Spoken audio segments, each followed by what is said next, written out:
جو بات ہوئی ہے وہ غیر سنجیدہ بات کی گئی ہے.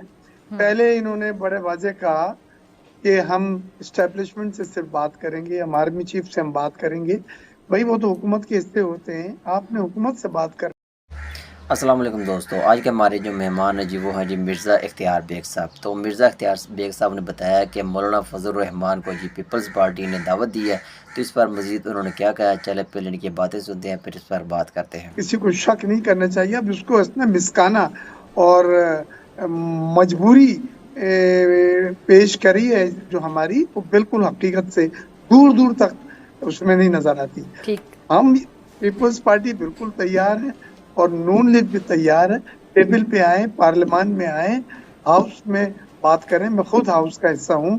ہم نے وہاں پہ ان کی بالکل غیر سنجیدہ اپروچ دیکھی ہے, ہاسٹائل اپروچ دیکھی ہے. ہر روز اسٹیج کے سامنے بیٹھ کے نعرے بازی اور احتجاج, تو ان کا حق ہے, لیکن ہاؤس کو نہیں چلنے دے رہے. کسی بل پہ, کسی آرڈیننس پہ بحث نہیں ہو رہی. اس وقت عوام نے جو ہمیں وہاں بھیجا ہے, ہم جب واپس آتے ہیں ویکنڈ پہ تو پہلا جملہ وہ پوچھتے ہیں مہنگائی کا کیا ہوا, کتنا کم ہوگی.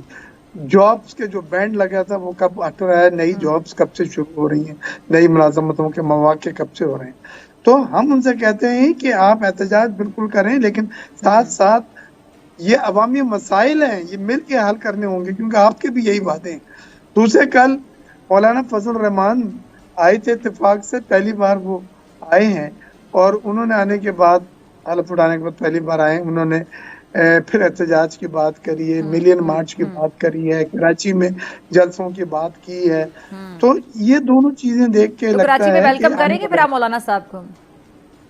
دیکھیں, ہم تو مولانا صاحب سے اچھے تعلقات ہیں. ہم تو اب بھی ان سے کہتے ہیں کہ آپ, ہم نے شروع میں بھی ان کو دعوت دی تھی. ہم نے پی ٹی آئی کو جب حکومت سازی ہونے جا رہی تھی, سب سے پہلے زرداری صاحب نے پی ٹی آئی کو دعوت دی. تو پھر مولانا صاحب سے بات کیوں نہیں بن پا رہی, جو مولانا صاحب چاہ رہے ہیں وہ اگر آپ لوگ کیوں.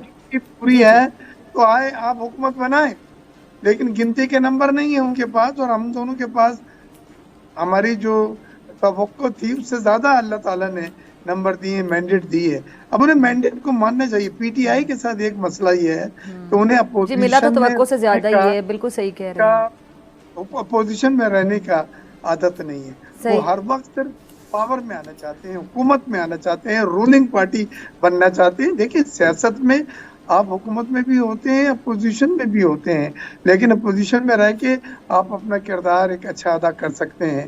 لیکن مجھے نہیں نظر آ رہا ہے جو ہاسٹائل سچویشن آنے والے وقت میں, ایک طرف اب انویسٹمنٹ لانے کی بات کر رہے ہیں, ایک طرف سعودی ڈیلیگیشن, ایرانی ڈیلیگیشن آ رہا ہے, ایک طرف وزیر خزانہ آئی ایم ایف سے بات کر کے پرانے پروگرام کو انہوں نے بحال کروایا ہے.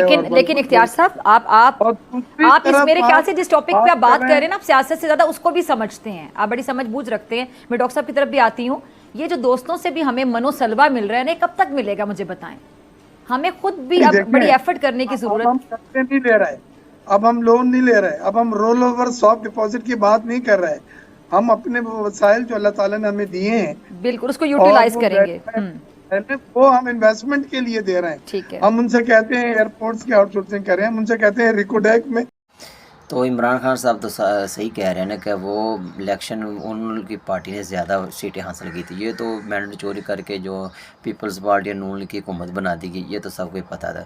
اختیار بیگ صاحب کی تو جی جناب جی یہ ایسی باتیں کر رہے تھے جو آپ نے سنی تھی. تو ملے گا نیکسٹ ویڈیو میں, تب تک کے لیے اللہ حافظ.